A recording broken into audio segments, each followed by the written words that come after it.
Hello, sweet friends. This is Pernilla Little Rose from Divine Feminine Flow.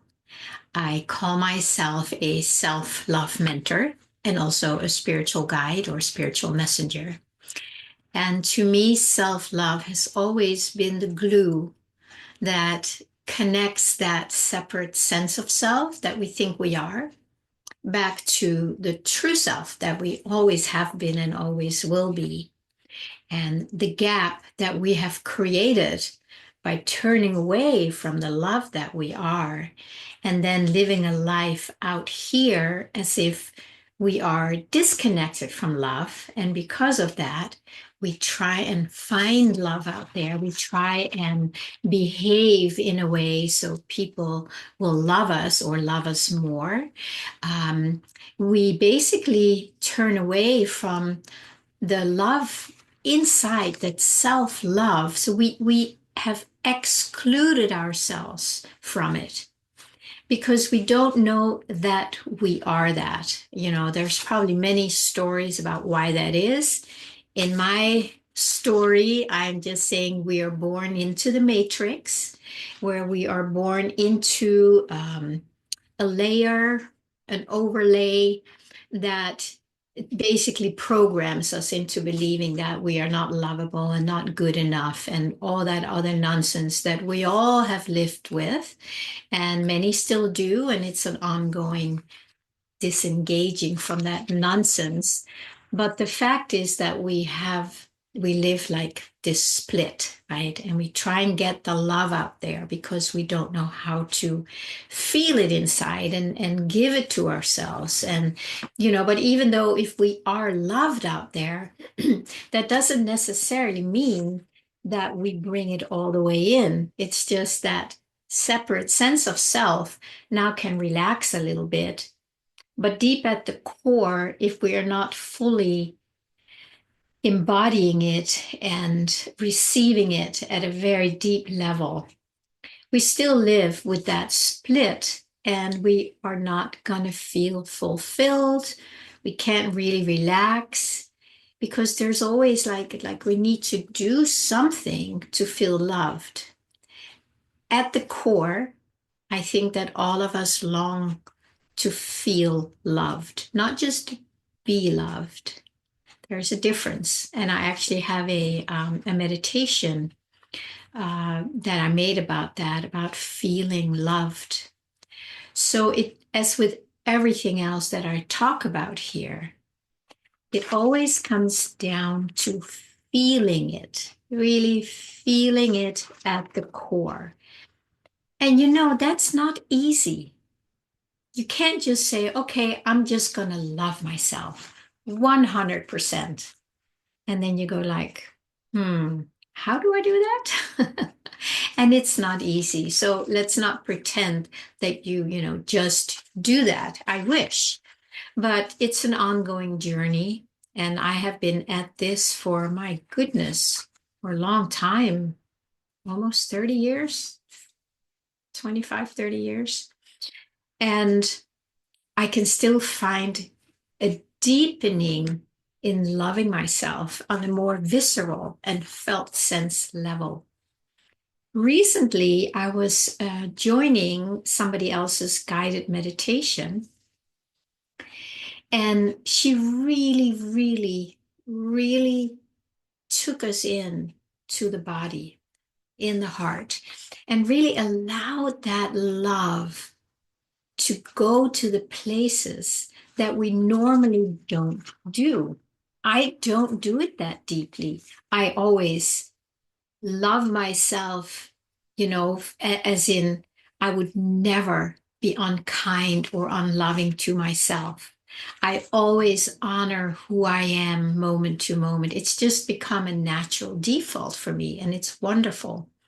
But in that meditation, I really noticed like, wow, this can go so much deeper, so much deeper. So it was this sweet melting, love that could start really coming into all the areas that don't naturally feel it, because we are still so engaged in the world and we need to do things. So we don't just naturally sit down and say, you know what, I'm going to spend the next 30 or 60 minutes just really turning my love inside deeply and sweetly.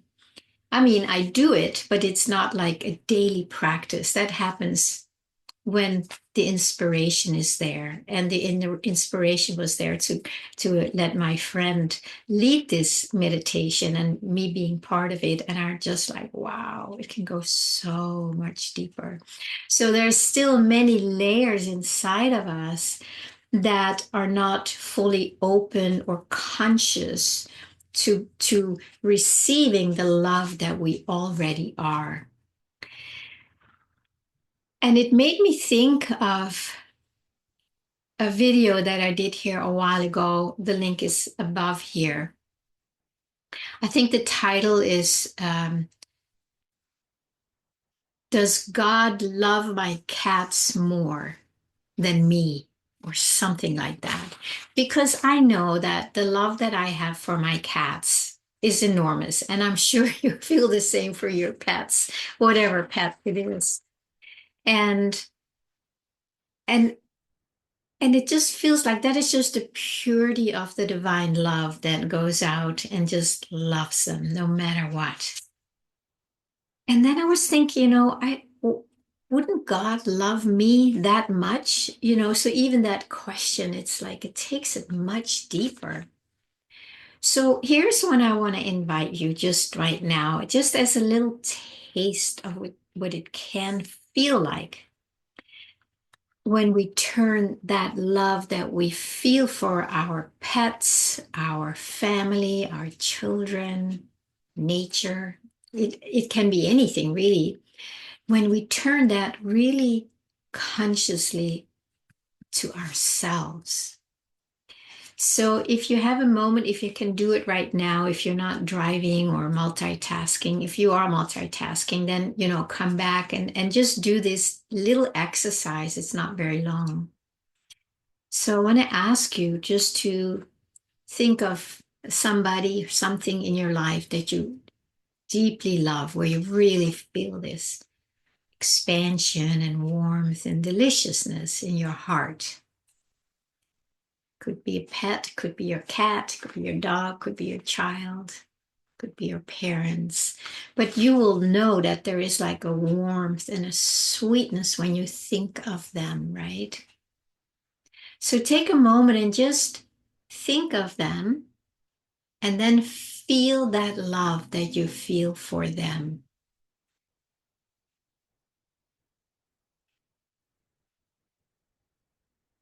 And you can let it be as big as you want to or as you're able to feel it. So it could be sometimes it can be overwhelming when we really let ourselves feel the depth of love that we may have for our spouse, our family, our pets. It goes deep. And we don't always take the time to really, really, really feel it. So go as far as you want, because it can go very deep, as I'm sure you know. And then when you feel that, now I want to invite you to let that same feeling embrace you. So now, instead of feeling this for whatever you're loving out there, now see if you can stay with that feeling and bring it to you. And just do your best. This is maybe a whole new thing for most of us. So just see if you can really bring that depth of love that you feel for others. What is it like when you turn that to you? So instead of sending it out or feeling it out, now you feel it in.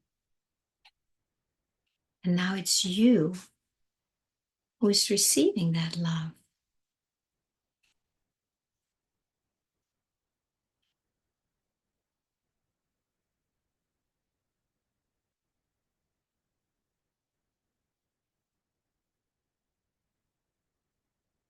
It can be a little strange in the beginning, and it can also be a total heart opener. And really feeling what's possible to bring to ourselves.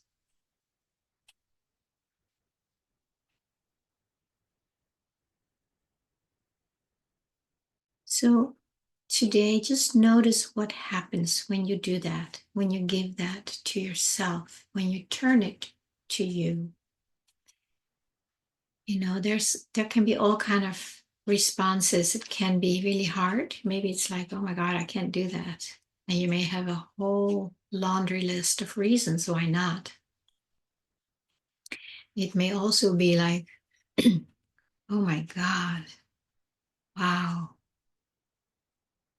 You might start feeling that the contractions that we all walk around with and a frazzled nervous system, you might just notice that it starts softening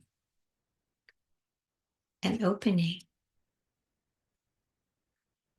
and just moving into the areas that have not experienced that before from yourself.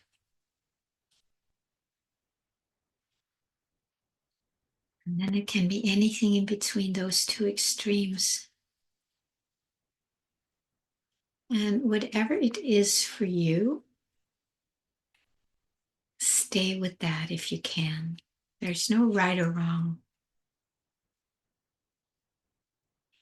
This might be the first time that you've ever tried that. So, you know, it's okay to not know how to do it yet.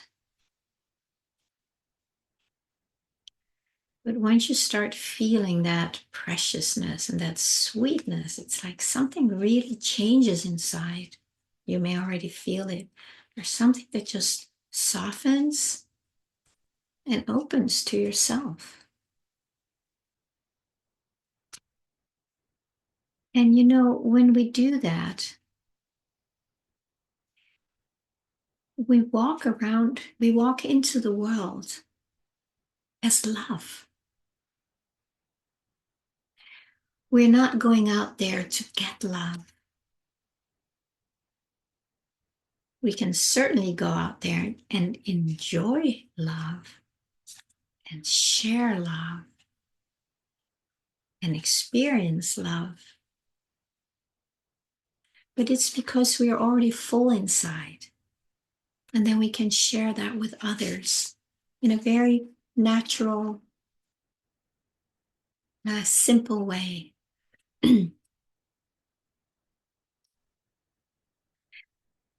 If you feel moved to, I would love for you to share in the comments what that's like for you. Is it hard? Is it amazing? Is it weird? But this is in my experience. That's why self-love has been such a big, big part of my life, because I did not love myself. I didn't, just like most of us.